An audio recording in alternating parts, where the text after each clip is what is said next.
السلام عليكم ورحمة الله وبركاته.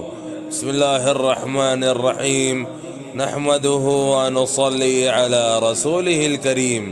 اما بعد، جو شخص عصر کی ایک رکعت سورج ڈوبنے سے پہلے پڑھ سکا تو اس کی نماز ادا ہو گئی۔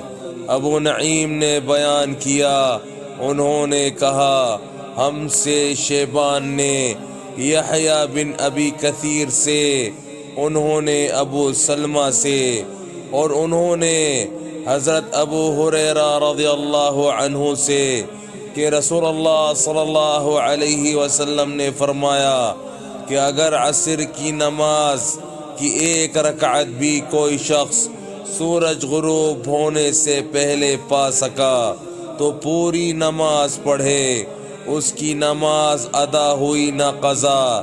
اسی طرح اگر سورج طلوع ہونے سے پہلے فجر کی نماز کی ایک رکعت بھی پا سکے تو پوری نماز پڑھے۔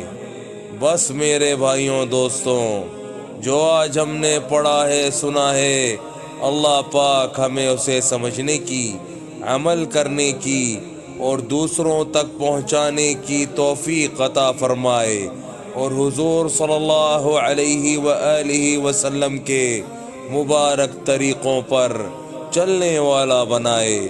السلام علیکم ورحمۃ اللہ وبرکاتہ۔